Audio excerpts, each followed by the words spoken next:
Hi guys, and welcome back to the podcast. I'm your host Indira, and today I'm joined by Jess Bailey. She's the 2022 World Mountain and Trail Running Champion, multiple national title holder, and all-round super talented runner. In this episode, we talk through her journey with running, her thoughts around it, and what's keeping her going for the future. Apologies, I'm currently a little bit under the weather, so my voice is a bit croaky. But Jess is an absolute inspiration and delight to listen to, so hopefully that will more than make up for it. Okay, as always, please be sure to give the episode a rating and review if you've been enjoying the show, as it really helps to give credibility to the podcast so I can keep bringing you guys the guests you want to hear from. Remember, there's always a feedback form in the link in the bio on Instagram at Fitter, Faster, Happier. Okay, let's get into the episode. Hi, Jess. How are you? And welcome to the podcast. Hi, I'm great. Having a lovely week. I think there's a bit of a storm here, so hopefully you can't hear it. But no, I'm having a good day. Oh wow, no, that's great to hear. And I mean, I've got sunshine here, so hopefully your storm will pass soon. And so, for anyone who doesn't already know you, can you briefly introduce yourself as an athlete? Hi, yeah. So my name's Jess Bailey. I'm from Cumbria, and I'm a GB junior track, cross country, and mountain runner mostly. Damn, going for all three. That's the trio. Yeah, gotta go for the hat trick. Okay, brilliant. Yeah, exactly. And so if we start up with a couple of kind of warm-up type questions, what would you say has been your biggest lesson learned from sports so far? I think it's definitely to embrace the ups and downs, which I think's, I guess, a fairly big one, but they're completely natural in sport and they happen to everybody, no matter how good you are, even the best athletes in the world. And I mean, they can last for months or it could just be one bad race, but you've really got to go with the flow. And I think a lot of people, your biggest learning experiences are the losses. And I think if you could take them out, would you? Because I don't think I would, because I think the wins you get after a bad race or a bad couple of races are the best. They're so much sweeter. I don't think you'd ever choose to remove them at all. Yeah, no, definitely it's so true, everything's so relative, and if you don't have the bad moments, then, what makes for a good moment? So yeah, absolutely. No, that's great to hear. And for you, what's the next goal or thing that you're hoping to achieve? I think over the summer we're going to focus on 1500, kind of go down the distances a little bit, which is definitely new for me. We've never trained at it. It's not something we've ever done. We've got a bit locked into 3K, so I'm really excited to see what I can do. And then, to be honest, I love cross country so much. I'm already excited for the next cross country season, which is obviously not until next December, January, but it's just amazing. It's the best sport, isn't it, really? Oh, you know what? I 100% agree. I'm the same. Track, you just got to get through it so you can get back to cross country. Absolutely. And I mean, there's just so many elements. You can jump stuff, there's mud, there's hills, and it is a balance between track and mountain, which, so it's right in the middle of the three disciplines. Yeah, of course, because you've got that going on. And I mean, not everyone's got the mountainside. So that's definitely something new, something a bit different. And speaking of kind of, you mentioned jump over things and stuff. What are your thoughts on the new kind of trend of hay bales everywhere? I love them, honestly. In fact, they made my race every lap. That 20 meters, like at the Worlds, was the best 20 meters of the race. And I think I do a lot of strength conditioning, so I could get over them. I'm not necessarily the tallest, though. I think they were definitely bigger than I expected, but I think they're great fun. I don't see why not. I think the more obstacles, the better, a bit like horse racing. And I think it definitely makes it more interesting for the spectators, which is you've got to consider. Yeah, no, that's absolutely true. And actually, speaking of kind of spectators and stuff, I heard some criticism about the World's course and it being potentially a bit boring and too many laps. I mean, not my personal opinion, but as someone who competed at that race, what were your thoughts on it? I heard that and I was expecting that, but actually I think it was one of the best courses I've done. Because there were different elements. You went through a wooded area, there was the hills, the hay bales, the mud, which well, it wasn't really mud, but I'd really enjoyed it. And I think the laps were about right. I think if I had to have done what the seniors and maybe done 4 or 5, I think I would have not enjoyed that. So for our race, it was perfect, but I could see it getting a bit repetitive. I don't think mentally 5 laps is going to be fun at all. Yeah, it's definitely quite a stretch, but I know I'd assume maybe once you reach that level of prestige, maybe 5 laps, it doesn't feel as bad at that point. I guess they do so many laps around the track and then they must do 5K, 10K where it's like 12, 25. So maybe it's not so bad to them, but still 3 laps is a nice number. Yeah, definitely. And I mean, obviously, that was an incredible run from yourself. I mean, you finished 18th overall and second European, second Brit home. I mean, absolutely incredible. What are your kind of, how are you feeling about it at the moment?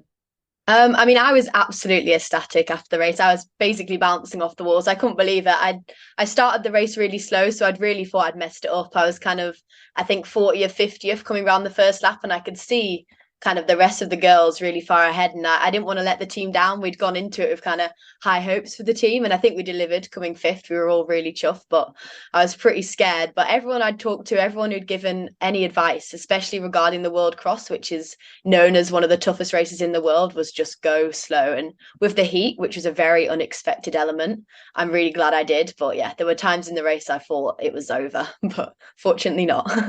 Yeah, no, definitely not. And I can imagine, I mean, 40th, 50th, that is a lot down the field compared to where you finished. What kind of enabled you to keep a level head and stick to that race plan? I think I thought I was further down as well. I thought I was basically last. But I thought, well, there's nothing much you can do now. Once you're in that position, what am I going to change? So I think there's definitely staying calm and not doing anything too drastic. You don't want to suddenly surge and burn out. But I think, especially when I was in the younger age groups under 13, that would happen all the time. I think I'd be like 200th after the start of a cross country and I'd always work my way through the field. So I guess it kind of took me back to like the under 13 days, which is what I used to do all the time. And it is such a fun way of racing because when you have all those people ahead of you, you can just tick them off. It's really satisfying. And you get that motivation once you get one person to get another. It's almost like a game, really. It's a lot of fun. Yeah, definitely. But beats Crossy Road. It's the real life version. Absolutely. And it's a big contrast to Brussels, whereas I was the one getting picked off pretty much. And that it's not great being on that end of the stick. Yeah, no, definitely. There is something nice about working your way through a field. And do you think that that's something that you'll be doing more of moving forwards? I think yeah, I really enjoyed it. It's a tactic I like. I think on the track as well, especially if you do 3K, for example, it's really nice to like a negative split, like start slower, go faster. So it's definitely a very satisfying way of running and something I've kind of got up my sleeve now. I feel like I've given it a good go and I can do it again. Yeah, no, definitely more than a good go as well. And you mentioned the team there coming fifth. That was an incredible achievement. What was the team dynamic like? Because obviously running can be a very individual sport, and there aren't always those opportunities to have kind of such a strong team element. How did you find the whole team experience at Worlds? Oh, I think yeah, it was better than I expected actually. But I think especially in endurance running, generally we are all so similar people. It's a bit different to track where you can all get on quite well, and especially when it's a team of four, there's not many of you, so you get to know each other. And yeah, we went into it kind of really with a strong sense that the team could do well. And we did talk before actually that we'd rather come fifth than fourth because fourth's just painful. So we're all quite happy with that as well. Although we did get kind of pipped out by the Americans by I think literally 2 points, which is a bit of a shame. But yeah, it was a really strong team and it was a really supportive team. We all genuinely wanted the best for each other. And they're all just really lovely group of people, which really obviously makes it a lot easier. Yeah, definitely. I do think kind of endurance sport, it does attract quite a certain type of person. I think you've got to have quite a certain set of, I don't know, characteristics and motivations to stick with it. But yeah, it's such a lovely community in general. So that's really nice to hear. And of course, you mentioned the weather and it did look incredibly hot. Did you have much prep at all? I know it was unexpected, but how did you all cope with that? Well, yeah, so I was under the impression it'd be maybe 14, 15 degrees. And I looked at the weather the week before, I was like, oh my God, this is not good. So I was pretty shocked. And I don't think so many people, if you weren't coming from a hot climate, didn't get the chance to prepare because it was just not the typical weather for Belgrade at this time of year. But I think at that point, then it's more about adapting your race plan for the conditions, and like the physios are really good with all the ice towels and keeping us cool and shortening your warm up, making sure you're hydrated. So I guess it's all the other little factors that you can do on the side that actually end up adding up to making a big difference. But it definitely probably suited all the nations that come from summer or hot climates at this time of year. Yeah, definitely. It can have a considerable impact. So, no, still an extra incredible performance, really. And in terms of kind of the trip overall, for you, what was the highlight of Um, I love the hay bales, but I it? think I think we did have like a good night out afterwards, kind of let off some steam, but also just being around that environment where there's so many high caliber athletes, like watching the senior women's and the senior men's race, it was just cool, the speed they went past, and to think they're running 10K. It's very inspiring, but it's pretty crazy. But yeah, I think getting to know these people and speaking to people from like, Canada and Australia and America, it's pretty cool. Like comparing cultures and meeting people from across the world, and you wouldn't otherwise get an opportunity to do that. It's quite exciting. Yeah, definitely. I mean, it's really cool those kinds of opportunities at the end of the sport. And I mean, you have had quite a few experiences representing Great Britain and England. So I'd imagine that you've probably been able to gain quite a lot of experiences similar to that. Yeah, and I've managed to make like some people I'm still in contact with from Italy and elsewhere, and a couple of the Irish girls were really close with. And these are people you just never know, and I think it's so cool to make those connections. And when you stay in contact and you still kind of track how they're doing and congratulate them after I don't know, maybe the Italian cross country championship. But it's interesting, and it's definitely a fun aspect of the sport. Yeah, for sure. And I guess as well, I'm well, not that far and not that recently, but not too long ago, social media and stuff wasn't quite as big, and people probably couldn't have stayed in contact as well between countries. Do you sort of think that maybe that could be advantageous to all of you kind of becoming better athletes in the future by being able to maybe share training and stuff like that?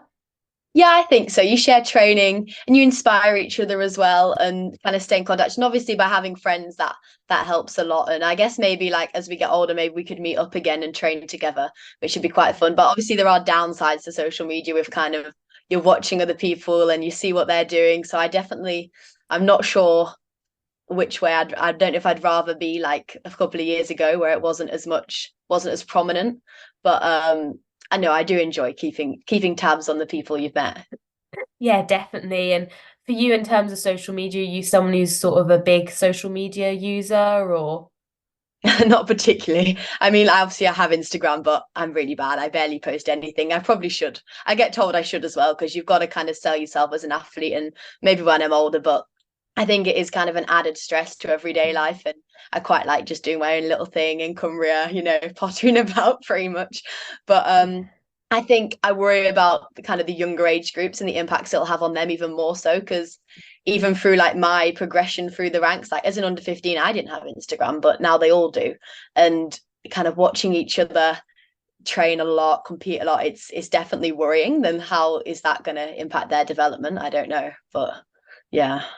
Yeah, definitely. You do make a good point. I mean, only the other day, this tiny little girl popped up to me on Instagram Reels, and it's some, I don't know, 10-year-old doing like a double threshold. And I'm thinking, oh my goodness.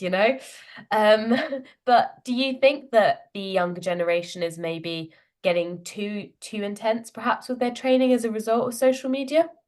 I do think some of them are egging each other on, maybe influencing each other. And generally at that age, I think you really want to be doing a bit less than that, kind of just enjoying it. And I don't know, I'm not too sure, but especially when you see like yeah, really little people doing maybe like even half marathons, it's like, oh my God, like that's absolutely crazy. And kind of the burnout rate in the sport, I think, is so high. And I don't know if it's just going to escalate it or not, but it's not good by the just from what you can see kind of as an observer, it's not good things. Yeah, no, it definitely doesn't seem as great. But good that you've managed to Yeah. make it through without having any of those chaps. And I guess, if we kind of wrap up from, talking around the worlds now, for you, what would you say was the number one behind the scenes of the champs moment, or, something unexpected that happened on that trip? I think this trip was so smooth. Normally something goes wrong for me. I mean, I've lost my passport in the past. Like I've done some bad things, um, but it was really smooth. And I think Abby Donnelly's speech, she did like the speech the night before, and honestly, it's probably one of the best speeches I've ever heard. And she talked a lot about kind of look how far you've got, and you've just got to believe in yourselves. And she talked about what Alex Bell had said the year before, which was, at some point just stop and look around and soak in where you are. And I think that does relate to anything, whatever your goal is, maybe going to English schools, like if that was the thing you really wanted. And the sport, a lot of the time you set a target, you aim for it, you get it, and then you move on straight away. But you should really kind of take time to celebrate the wins and celebrate the view from the top of the mountain. And just, yeah, it's definitely a bad habit of people in endurance running to target something for ages and then just like the second they get it, move on. So she talked a lot about soaking in where you are, and I thought that was a pretty good advice. Oh, well, shout out to Abby if she's listening. Sounds like a great bit of advice. And is that something you'd say applies to yourself as well? Are you someone who's quite hard on yourself or has been in the past, but maybe moving forwards, are you going to be more soaking in the moment? I think I've definitely kind of maybe won something and moved on from it without really celebrating it as much. And there's a guy who we talk to a lot who gives really good advice. And his thing is, look at the view from the top of the mountain. And he's right. And just really celebrating those wins. I don't know, maybe do something to just a point where you're like, that was cool. And maybe take a couple of days to reflect on it. But yeah, it's so easy to get whisked up on focusing on thing after thing after thing. And you forget what you're doing it for, and you forget to celebrate how far you've got. Yeah, no, that's so true. It really is easy to kind of just get caught up in that cycle of the grind. And do you have Yeah. a do you have a specific, I don't know, big moment or goal achievement celebration ritual Um, or go to? not necessarily a go-to, but I mean, just I feel like chilling out for a couple of days is nice. Kind of go out, maybe get a meal, get a massive ice cream or something. Not that that's unique for that moment, but just a point where you celebrate it and maybe go out. Something I wouldn't usually do. I think is definitely lots of fun. Yeah, definitely. 100%. And so we've kind of, chatted around some of your recent success a bit now, but let's take it back to the start, where everything started from. How did you get into the sport? So I went to year seven and did the school cross country in PE. And then I didn't really think I did quite well in it. I didn't think much of it. And the PE teacher persuaded me to go to the running club. So I went in the end. And I met a guy there who got me coming to an actual running club. And I did running in year seven until kind of eventually in year eight, I actually started taking it seriously. But I went through the very typical run for your school, then your county, then get to English school sort of route. And kind of prior to that, I was a swimmer, so that was my number one. But I think obviously that does give you such good fitness for running. But yeah, I started it almost by chance, but I think it's a very common route into the sport. And it's very good system set up. Yeah, no, But definitely. There are a lot of people who kind of come through that school's route, and a lot of people coming from a swimming background or a hockey background, as it seems now as well. I've heard that, and I think definitely team sports like football, hockey, netball, they really help your, I don't know what it's called, but as a junior, they apparently if you specialize later, you'll do better because of it. So I never really did many team sports. I did a bit of football, but I wish I'd done more because I think there are a lot of gains to be had by doing that. But yeah, swimming, you can get such good fitness, but it's very low impact. So I guess you're unlikely to get injured. And you do hear a lot of people coming from swimming and doing well, which is quite cool. Yeah. I guess you must be growing your heart or lungs or whatever goes on. Um, But no, that's great to hear. And I mean, you then kind of made your mark on the scene pretty quick. I mean, your first inter-counties, you were 21st, and following on from that, the next year you're kind of coming top five in, inter-counties and the national champs, stuff like that. What was that progression like for you, kind of making such great progress so quickly? Yeah, I'm glad it was a really natural progression. I think was mid 40s in the year seven schools, which is I think fairly standard, especially for the year seven one. But I kind of just gradually got into the sport, gradually, I guess, kind of went away from swimming.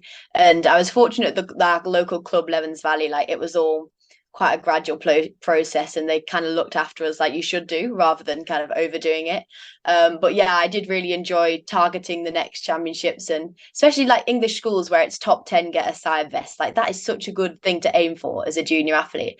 And I remember my dad saying the year before, he was like, if you get it, I'll buy you it's like dime cake. It's amazing. It's like you can have it all to yourself. And I held him accountable, and I eventually got it, which I was glad about. But kind of having those little goals motivates you to keep going through the sport. And yeah, and then obviously there was COVID, but it worked for then. Yes, yeah. COVID was the unexpected curveball no one saw coming. So not alone there. But yeah, no, that's so great to hear. And you mentioned there with the with English schools, and it really is so nice to have those kind of moments and opportunities for young athletes. What was it like the moment you got your first England vest? Well, I mean, the first time I qualified would have been the one that was right before COVID. So we'd come top 10 and then they didn't let us have it because the week after the whole world shut down. So that was Yeah. really painful. And I think that was my first moment in the sport where I was so upset. I was absolutely distraught because I'd been working towards getting this fest for maybe a year. And that's such a big moment in the sport. And I thought, especially junior success is often you don't know how long it's going to last. So I was upset and thinking maybe what if I never get this again? No, for a lot of people maybe they didn't. So that was really painful, but obviously I was fortunate enough to get another opportunity. And that was pretty cool. And I think there's something so special about pulling on an international vest. You don't the first time as well, you don't get anything like that again. And yeah, you do feel very privileged. Yeah, no, 100%. And that is actually a bit of a shame. I would have thought they would postpone it or hold it, or at least let you have the kit or something. Um, They sent us yeah, a vest about 6 months later because a lot of people complained, which was something, but it was such a shame we never got to do it. And I do feel like there must have been, I haven't looked, but there must be some girls who maybe aren't in the sport anymore, and that would have been their one shot. And I think that is really unlucky. I really feel for that. yeah, definitely. Yeah. Yeah. It is tough Bit things of a like negative that. angle. Yeah. But that is the reality of things. Sport is brutal and life is unfair. So Yeah, that's the one. there we go. And of course you've got the mountain running stuff as well. So at what point did that sort of come in and how did you get into that? So I started mountain running probably around the same time as cross country because that's just what we did in Cumbria. It was the thing you do in summer. I didn't really do track running because I don't know, we just didn't. That's not what we did. We went up and down the hills, up and down the fells, and looking back, like some of these races are quite extreme, I think, for someone that young. But we it was really good strength building and just so much fun. Like there is a sense of fun in mountain running that I don't think you get necessarily in the other sports because it's not as serious and it is very chill. So I guess we kind of just carried that on and eventually took up track kind of later on, kind of year 10 after COVID. But the problem with the two of them is they peak at the same time of year and they're not necessarily complementary. So you do have to pick and choose a bit, which is a bit of a shame. Yeah, it is a shame actually how much is required almost to reach your best in each individual discipline. It kind of does restrict the number of racing opportunities. We even see it with cross country, a lot of athletes opting out the season sometimes in favor of the indoors and stuff. Um, but no, I mean, good decision from yourself because you won English schools, 2021. So Yeah, I forget these things actually because it feels like such a long time ago now. It almost feels like a different age. And yeah, it was quite a good year actually, 21. But yeah, I feel like I should probably look back over it a little bit now and again to see like what it was like. But yeah, it's a long journey actually. yeah, yeah, it is actually sometimes, just get up your power of 10, default view by latest first, and have a little look at the journey. Do Abby Donnelly proud. Yeah. Yeah, absolutely. And I think, yeah, that's part of it. It's a reflecting, look back, see, like if I'd have told maybe my younger self that, I remember going to Loughborough as an under 13 and there was a girl from Cumbria called Olivia Mason and she got in the British team and then went to, I can't remember where it was, but she went to the Worlds. And I mean, we talked about that all day. It was the coolest thing ever. And to think that actually I've managed to go there now is unbelievable. I don't think you really get to terms of it and you forget how much it really is. Like when you're younger, you look up to that and you're like, wow, that's crazy. Yeah, no, I think you're absolutely right there. As you kind of, I guess, rise to the occasion or rise to the standard, it just becomes the new normal. And it is easy to kind of, yeah, forget how far you have come. And for you, at what point did you maybe have that moment that you realize, actually, I'm maybe not just all right at this, but I think I could be quite good at this? When did that moment come for you? Um, I wouldn't say it's a specific moment, but I came. like eighth as an under 13 at the nationals, and for me that was an absolute blinder of a run. Like I was so incredibly happy, and I finished that, I was like, I'm top 10 in the country, like it's incredible. And obviously, I mean, you see some of the under 13s now, they are some class runners as well, it's quite impressive. But I kind of finished that race, I was like, okay, let's do this. And I think that was probably the point I started to think I didn't really want to be a swimmer as much anymore. And it is not quite as fun swimming, is it? Because you just head down in the water, like not get to talk to people as much. And yeah, after that I was like, okay, this is a sport for me. Yeah, definitely. I mean, yeah, running, you get outdoors, you get people, you don't even have to hold your breath. So, a I lot of mean, wins. who does a sport where you can't breathe? It's such a silly idea, I think, but it's fun. But yeah, I mean, you get to see places with running. It's such a social thing, and you can do it anywhere, anytime. It's elite. Yeah, definitely. But it's okay because the British government decided that being able to swim, well, actually is an essential skill, but that's the one that all English children should do. Swimming, maybe gymnastics, maybe dance, but those are the Okay. ones. Oh well. Yeah, no. And yeah, so for you, you mentioned there with the swimming and, moving more towards running. At what point did you let go of swimming, or do you still keep that up as, say, cross training? Well, I stopped swimming maybe probably around after year eight, especially because of COVID. But Yeah. I swim more now than I used to. There was a good 2 years where I didn't, whereas now it's quite a fundamental part of my training. And I don't run as much as I probably did before I got injured as well. So I run less, swim more, because I think it's such a good way to keep the aerobic fitness going, but without the risk of getting injured. So I am back at it now. But it is a nice place to go, and it's a bit like kind of yoga. You can go and just plan your life, but to be honest, you can kind of do the same in running. But it's a different thing. It kind of switches up the week a bit. Yeah, definitely. And yeah, I think, yeah, a lot of athletes are moving more towards maybe less miles and more, I don't know, training and stuff. So I guess, yeah. So, you mentioned they're having quite a major injury potentially if it caused a lot of shifting. And I know that some of the listener questions that came through were around kind of coming back from injury, dealing with injury. What have you had in the way of injuries then? So I had a stress fracture in my foot, which was obviously not great.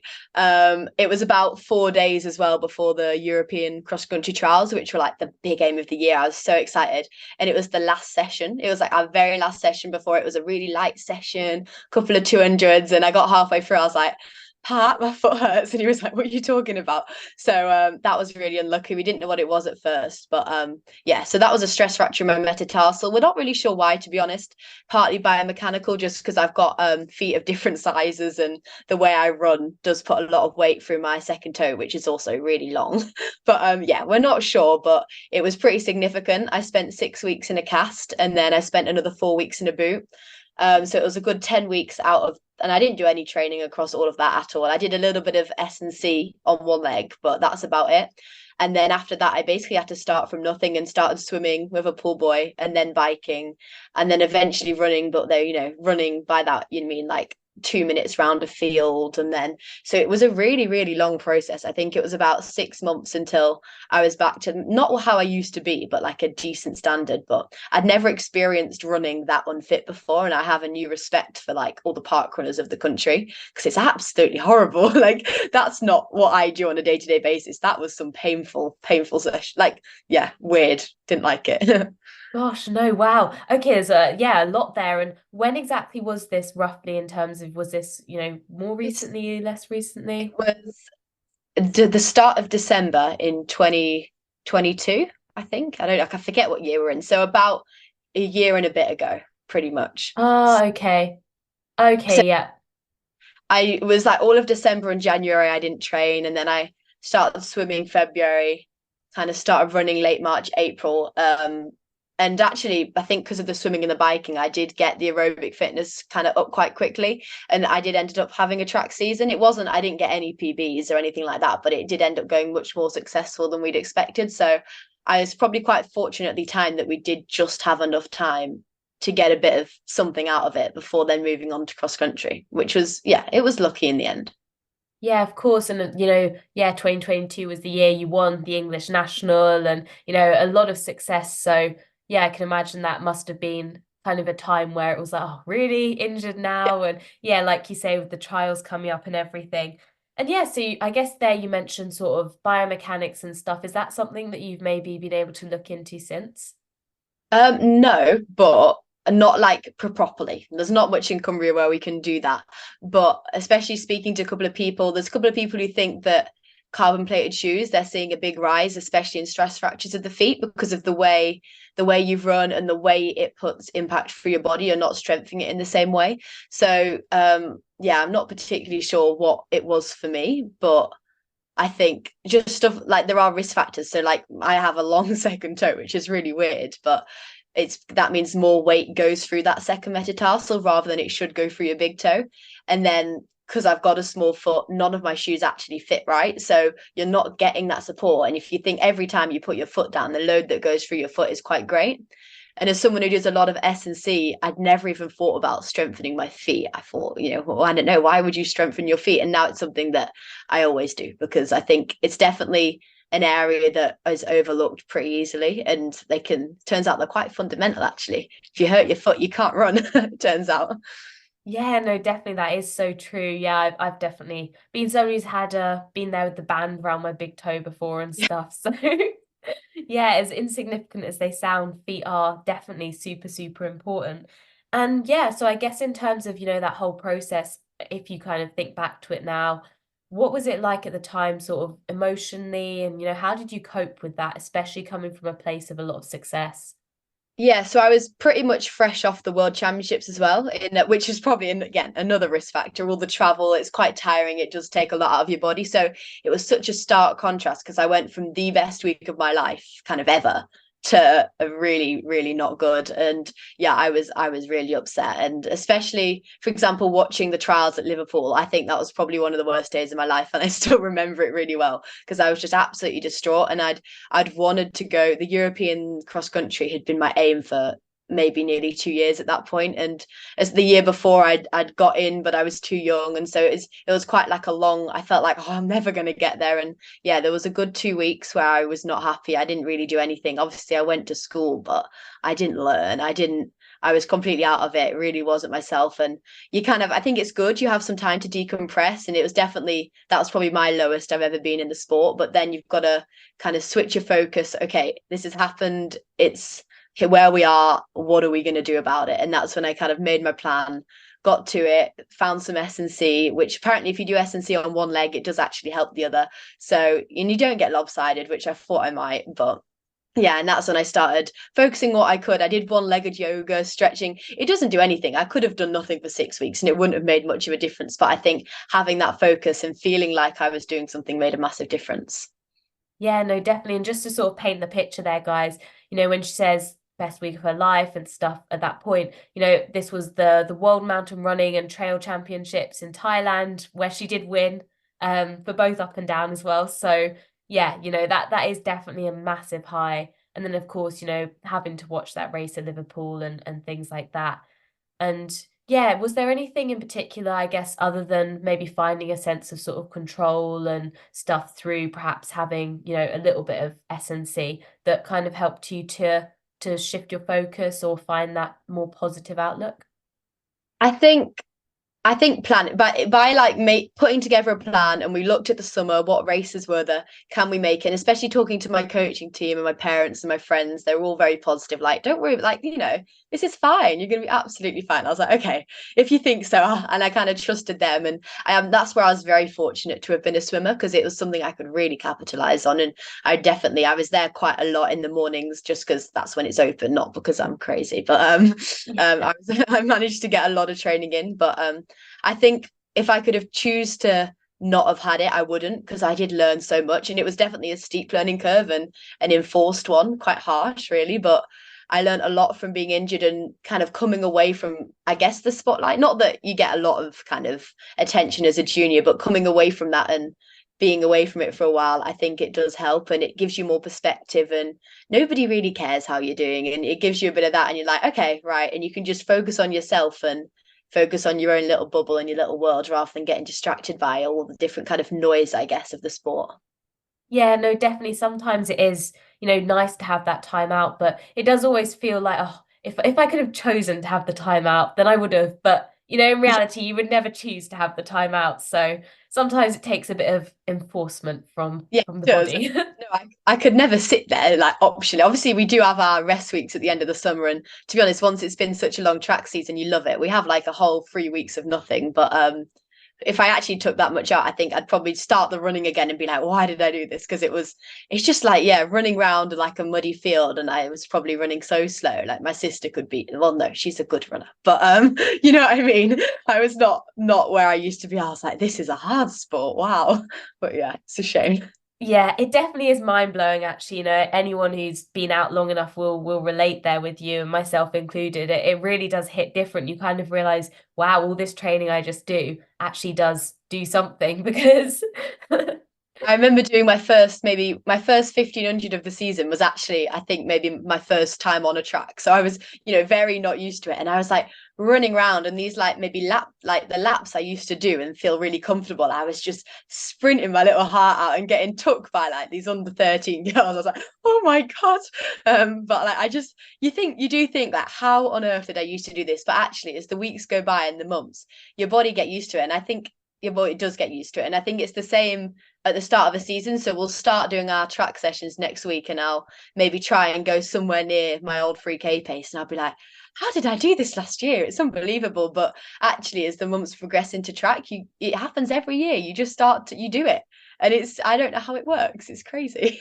yeah. Sometimes it is best not to think about it. You just kind of have to let your body do you and hope it'll all be okay. And of course, then you went on to have a really incredible season following on from that. I mean, you compete at the Commonwealth Youth Games, you made that European cross country team.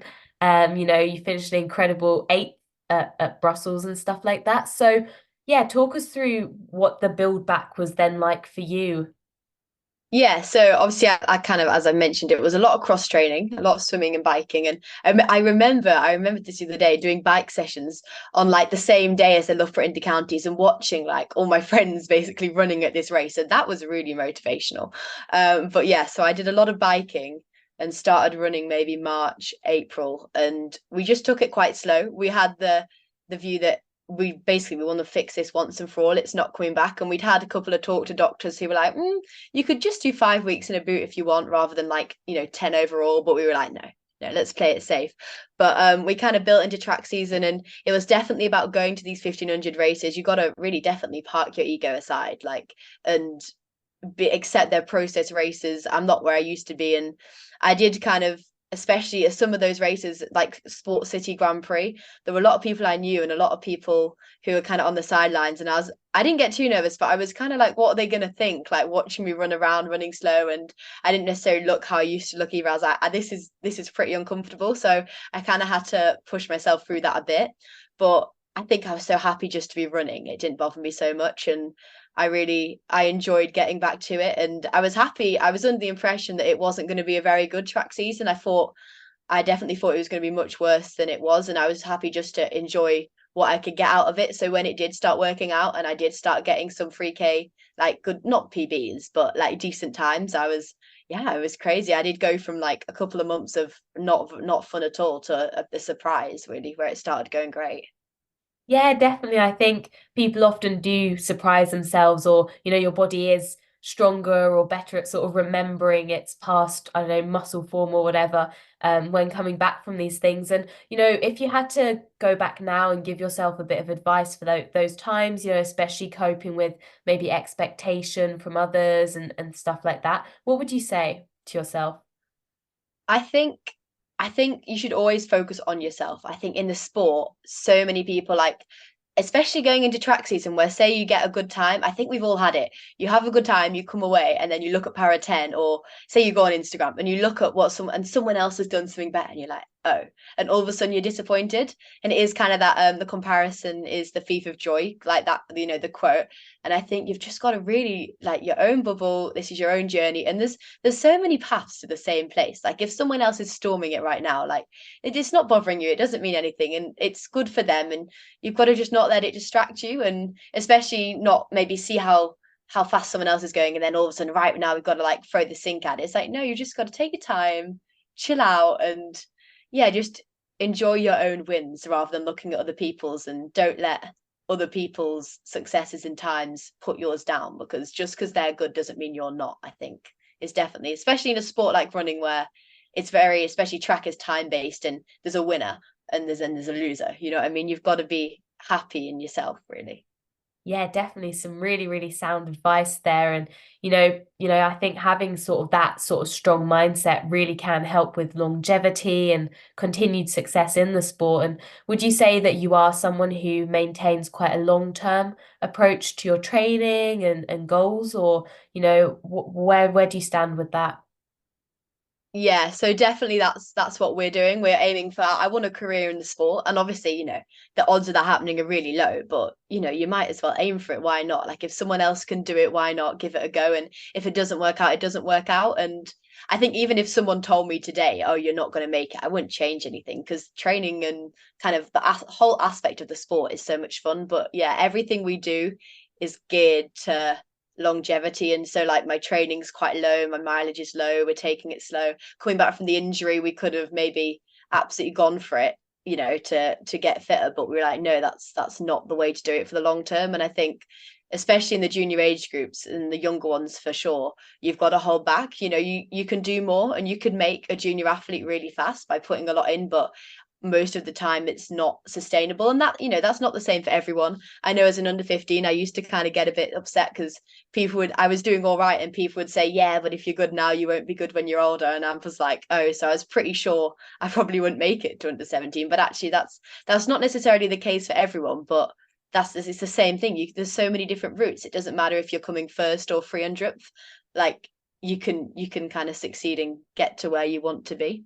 But yeah, I think remain like keeping that perspective of the how long the career is. Most people don't peak till they're 28, 30. I mean, that's another 10 years from where I am now. And my coach was very keen for, like, when we first joined him, he said, you could go away from 3 years, come back at 21, and then we'll start training. And at a camp, someone said, we want you to arrive at the start line at 18 ready to train. And all those sort of ideas, I think, are really important to keep in mind as a junior, especially.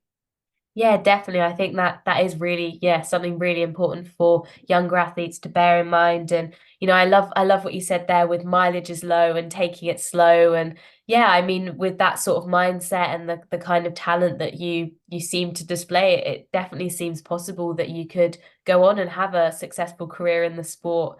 And yeah, I guess kind of, you mentioned there we a lot as well. In terms of your training setup and your typical training week and stuff. What's that like for you? Who is we? Who's your team? And what sort of stuff do you get up to?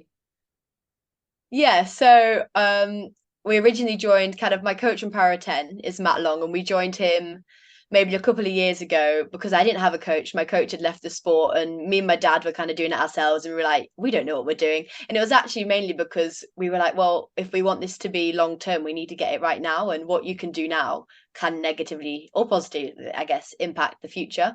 So we got with him, and he very much emphasized, let's cut everything down. I used to do Sunday long runs, and they weren't that far, but he was like, let's just not do them for a while. You need to be able to progress. And kind of, I used to go on much shorter runs, and then each year you can pick it up. So he was he did a lot. He used to be much more involved, and as we've learned, and he's been teaching me and my dad how to do things, we are a bit more independent, but he still does very much the overall kind of philosophy of the training and kind of, yeah, the longevity and development. And then there's also Pat, who some people do know, Dean Miller. He's kind of the head coach at Birmingham Uni, and his dad turns out lived down the road, and we did only meet him through Matt, actually, and we didn't know. So he does a lot of the coaching one-on-one. He's a really lovely guy, and we get on really well. So my dad coaches my sister and her friends, like, for example, at track, and I get coached by Pat, and it works as a really good trio. But we're definitely, like, we take a lot of advice from other people. We like to, like,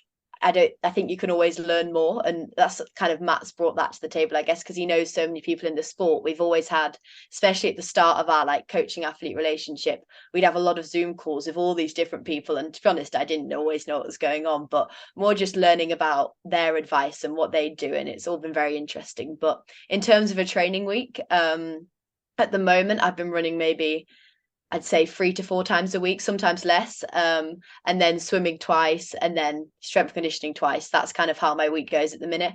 And kind of prior to the stress fracture, I did do a bit more easy running. I never ran more than 5 times a week, but like I used to, you go out for like a 45-minute easy run. And since that, I've not really done that much at all. Just because the swimming took precedence as I was trying to take as much load off the foot as possible. And obviously you do get benefits from easy running and stuff like that. It does work the low levels, but I think we're just gonna hold off now until I get to uni where we can increase it gradually. But that's our setup, and it's a nice little setup. I enjoy it. Yeah, no, that sounds really good. It's great to hear kind of, I guess, the growth mindset and long-term vision. It sounds like you've got a good support system around you, which definitely is so important as you've kind of mentioned, the risk of young athletes not always making it all the way through. And what would you say is the most interesting piece of advice? I know you mentioned there kind of, having learned quite a bit, if anything can come to mind. Oh, I don't know. I don't know like a specific piece of advice, but I'll have to think about this. Like, I think yeah, taking your time, I think, is just so important. And I know I've said it a lot, but I just can't really emphasize it enough. And it does kind of sound hypocritical if you look at like my Para 10 and as someone who was a successful under 13, under 15, but we weren't really doing that much, which obviously I am fortunate to have been able to do well, maybe off the back of not so much. And but then you just see so many people like hammering it around the track all winter or beat like it's really smarter, not harder. That's gotta be the one because there's so many people just absolutely wearing themselves out. It's like sleep. You've got to get 9 hours a night, or you just can't perform your best. And yeah, you've got to. How can you be smart? And especially when you're balancing A levels, GCSEs, it's making the right choices, and then they're not necessarily training harder, training more. They might be sleeping more, eating more, like resting, getting your exams in, all of that. Like yeah, there's a lot of times like I'd be like, oh, I want to go out for a session, and my parents are like, no, no, you need to go revise or you need to go to bed. And it's nice when, as an athlete, I feel like you never know, am I being lazy or am I being smart? There's like a fine line. It's like when I go to a session and I choose not to put as much effort in because I'm feeling tired today, and I kind of at the time I feel like it's the right decision. Then I come home, I'm like, oh, was that just me being lazy? And I feel like you do get a bit worried about it, but you've got to be sure of yourself and hope you're making the right decisions. And that's where I'm so glad to have the support. And my parents are quite educated in the sport. So if I ever said, if I said to my dad, oh, I'm not sure I worked hard enough tonight, he'd be like, no, it's exactly where you want to be. And most of our sessions, to be honest, are quite easy, to be fair. I say I'll probably try and make them harder now. No, I've said that. Not easy, but in terms of more the sort of tempo, threshold paces. And I can't remember the last time I had to like sit down after a session, and I think that does change as you go into track. But yeah, I think you've got to not second guess and hope you're doing the right thing. Well, I mean, it's definitely working for you. And I mean, I think you hit it there really bang on, with smarter, not harder. And am I being lazy? Am I being smart? I mean, that really is almost the Schrodinger's cat of kind of endurance training and the type of person that goes along with it. And I guess, that is something a lot of people can struggle with. For you, if in doubt, would you say you err more on, are you going to make that decision to take something a bit easier, or would you typically push yourself? I think now we definitely go on the side of caution, but that's something I've learned, especially since the stress fracture. I think yeah, as a junior, you do feel kind of invincible, and since that, I've definitely like every time I get like say I get a little twinge, I'm like, oh right, go home, we're done.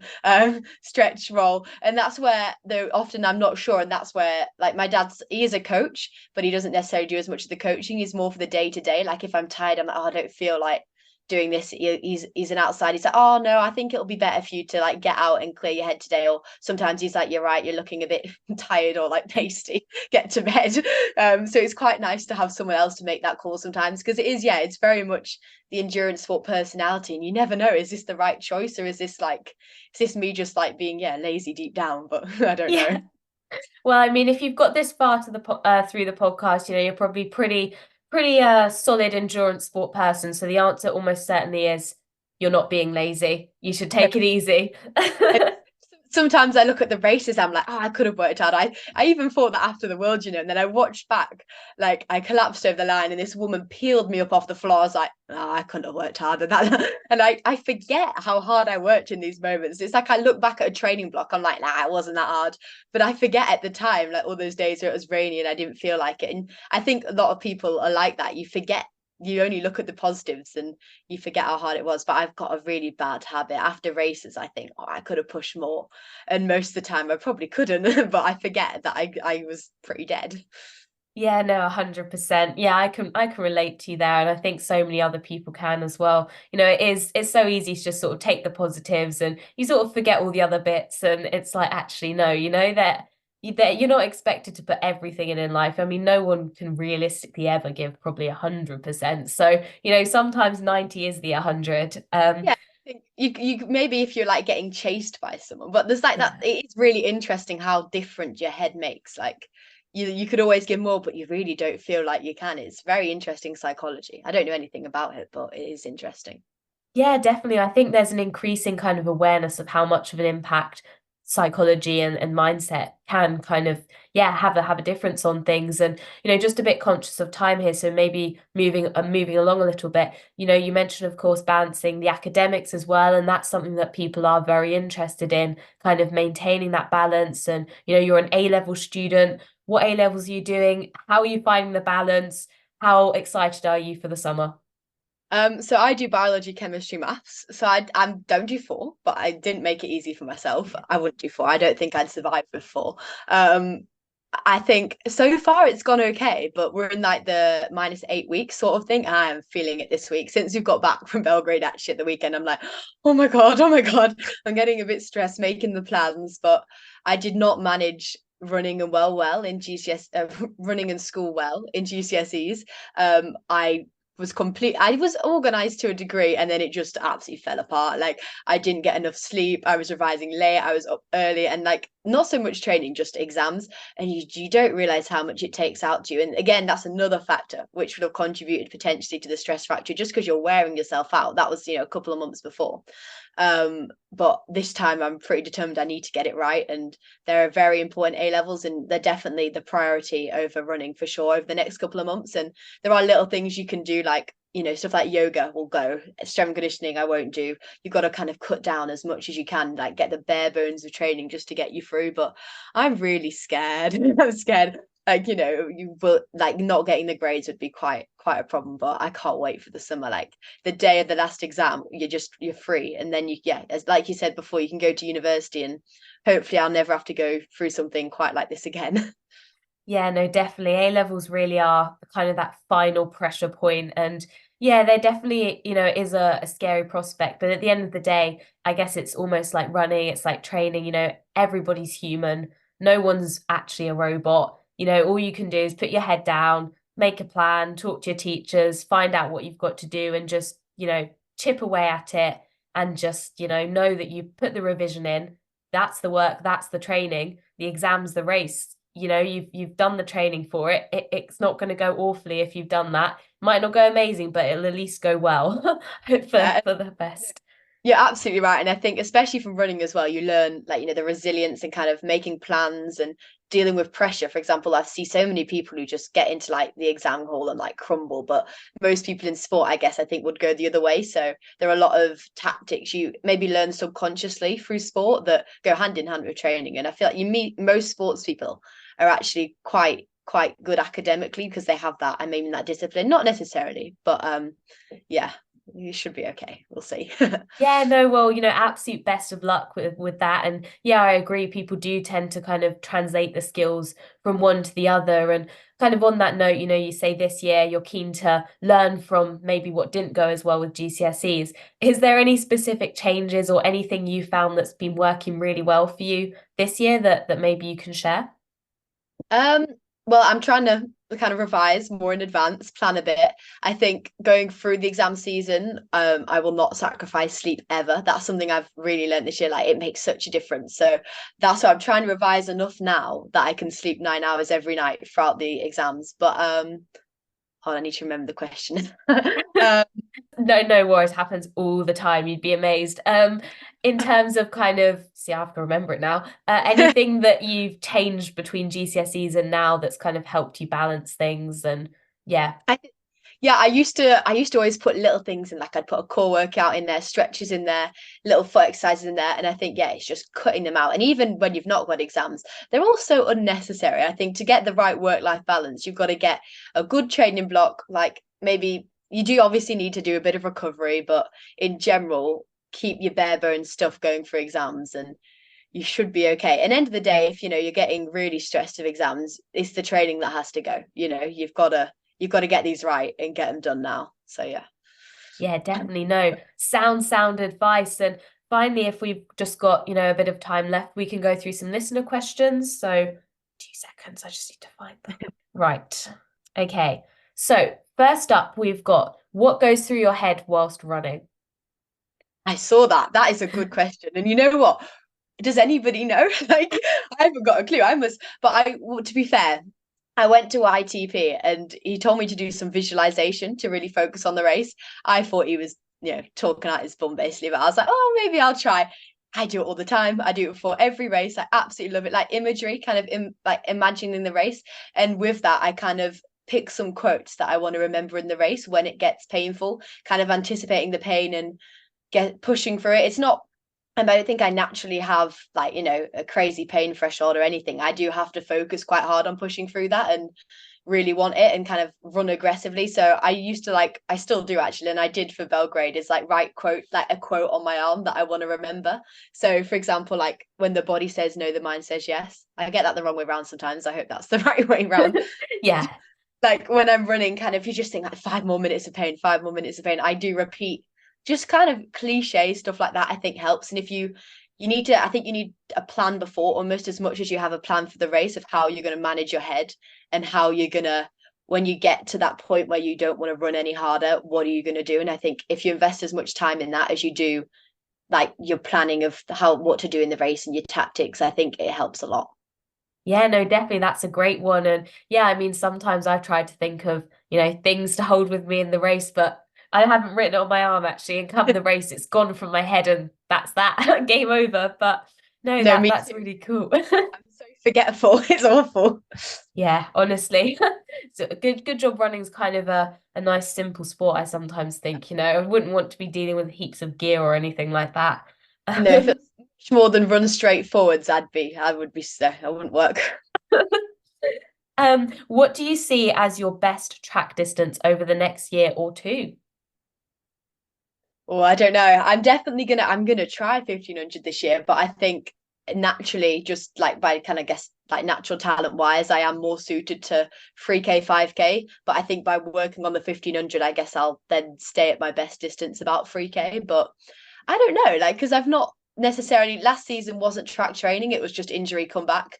And the year before we did a lot of 3K work and I still did mountain running. So we've not yet had a season where I've got a base and I'm ready just to actually try some track training. Like those sort of sessions where you get like the lactic at the end, I've never felt that. So maybe it'll change and I'd love to be a 1500-meter runner, but yeah, probably naturally more of a 3K gal.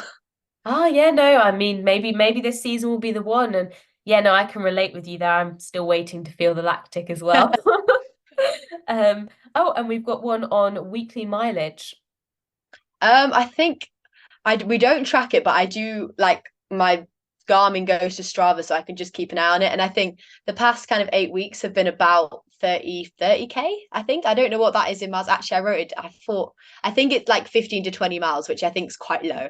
Yeah. Although I've had a bit of a calf strain because of a fell race, so I'm not allowed to do them anymore. But before that, I guess it's probably more like 20 to 25, 30 miles, but not more than that. But I do swim, so I guess that does supplement it a bit.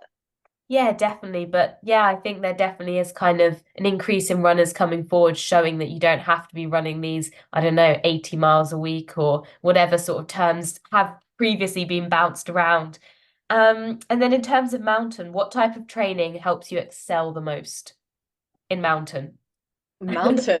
Oh, to be honest, I've not actually done a proper mountain race in about, nearly 18 months now, but Yeah. I think hill reps are really good. I think the actual international mountain races are very similar to cross country. So by doing cross countries, especially the more hillier UK cross countries, they get you really fit. And we've got such a good mountain running setup as well in the UK. They're called like FRAs and BOFRAs.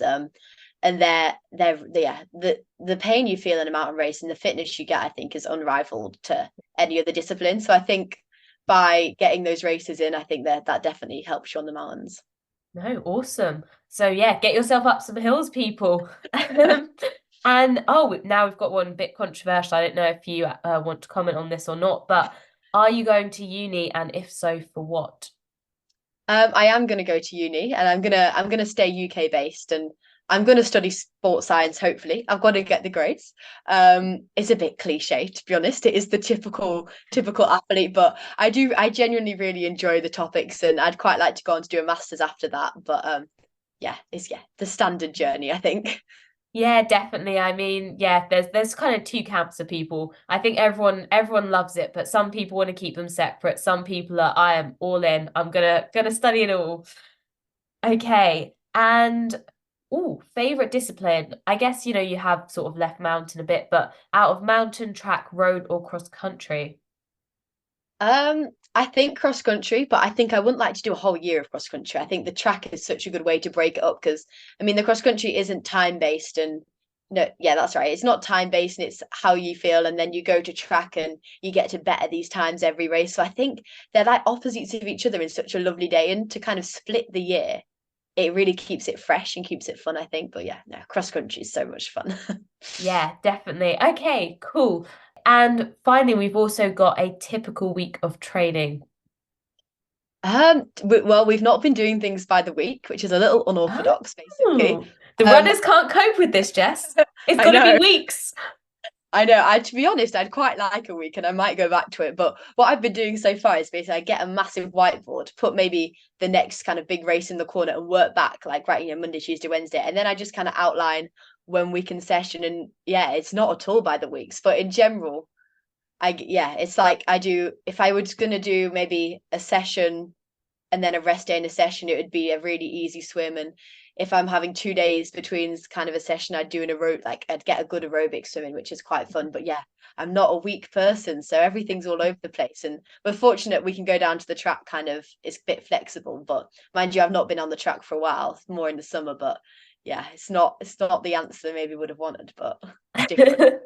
No, definitely. I think it's nice to see more variety in training kind of creeping in because I think often it is, everyone follows kind of the same thing, but surely there are more ways than one to to get I there. I don't think you can fit everything in a week. Like, and especially I know a lot of people do like the session Saturday, Sunday, long run Sunday, but like I think scientifically that's just not enough recovery. You're not getting the full gain. So it's stuff like that where a lot of people do, I think, was it Tuesday, Thursday, Saturday, and that's not enough recovery for me between sessions. So we kind of like to space it out a bit more and therefore it doesn't fit in the 7 day cycle. But I think, yeah, whatever suits you. I think around maybe work and school, I do get why 7 days is really useful, but we're fortunate to have that flexibility. Yeah, no, definitely. Yeah, it really is key to sort of play into your own kind of, I don't know, systems and what works for you. So, okay, awesome. And then I guess if we just finally close up with what do you like to do in your spare time that isn't running?